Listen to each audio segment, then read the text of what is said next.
Pullut service സഹകരണ ബാങ്കിന്റെ ആഭിമുഖ്യത്തിൽ വിദ്യാഭ്യാസ അവാർഡുകളും എൻഡോമെന്റുകളും ചികിത്സാ ധനസഹായ വിതരണവും നടത്തി. പുല്ലൂറ്റ് സർവീസ് സഹകരണ ബാങ്കിന്റെ ആഭിമുഖ്യത്തിൽ പുല്ലൂറ്റ് വില്ലേജിലെ സ്കൂളുകളിൽ നിന്നും വിവിധ പരീക്ഷകളിൽ ഉയർന്ന മാർക്ക് നേടിയ വിദ്യാർത്ഥികൾക്ക് വിദ്യാഭ്യാസ അവാർഡ് നൽകി. ബാങ്ക് ജീവനക്കാരുടെയും അംഗങ്ങളുടെയും മക്കൾക്കും വിവിധ മേഖലകളിൽ പ്രാവീണ്യം നേടിയവർക്കും പ്രോത്സാഹന സമ്മാനങ്ങളും ക്യാഷ് അവാർഡുകളും എൻഡോമെന്റുകളും വിതരണം ചെയ്തു. ഇതിനായി നടന്ന വിദ്യാഭ്യാസ അവാർഡ് വിതരണ സമ്മേളനം കായിക യുവജന ക്ഷേമ വകുപ്പ് മന്ത്രി അഡ്വക്കേറ്റ് ഒ.ജെ. ജനീഷ് ഉദ്ഘാടനം ചെയ്തു. Bank vice president C R. Pampa സ്വാഗതം ആശംസിച്ചു. Programme coordinator C S. തിലകൻ ആമുഖ പ്രഭാഷണം നടത്തി. Bank president കെ.ജി. മുരളീധരൻ അധ്യക്ഷത വഹിച്ചു. വിദ്യാഭ്യാസ അവാർഡുകളുടെ വിതരണം മന്ത്രി അഡ്വക്കേറ്റ് ഒ.ജെ. ജനീഷ് നിർവഹിച്ചു. എൻഡോമെന്റുകളുടെ വിതരണം നഗരസഭാ ചെയർപേഴ്സൺ ഹണി പീതാംബരൻ നിർവഹിച്ചു.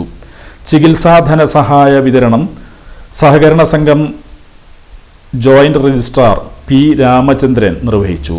മോട്ടിവേഷൻ ക്ലാസിന് രാജേഷ് സുബ്രഹ്മണ്യൻ നേതൃത്വം നൽകി. കാർഷിക ഗ്രാമവികസന bank president T M. Nasar, ward councillor Kavitha Madhu, നഗരസഭാ കൗൺസിലർമാരായ Chaithanya Biju, O N. Jayadevan, Girish foundation chairman E S. Sabu, wings of commerce president P V. Ramanan, ദേശീയ അധ്യാപക അവാർഡ് ജേതാവ് P A. Seethi master, secretary in charge M K. Anithakumari എന്നിവർ ചടങ്ങിൽ സംസാരിച്ചു.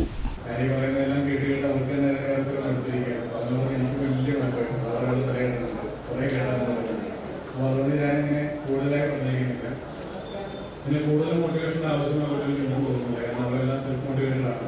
അവരെല്ലാം നമുക്ക് മോട്ടിവേഷൻ പറയാനുള്ള രീതിയിലേക്ക് അവരെല്ലാം തന്നെ വളരെ കണ്ടമുള്ള ആളുകൾ തന്നെയാണ്. വളരെ കഠിനാധ്വാനം നടത്തി അവർ വലിയ വിജയം നേടി. ആ വിജയത്തെ നാടും സമൂഹമൊക്കെ ആദരിക്കുന്ന ഒരു കാലം കൂടിയാണ്.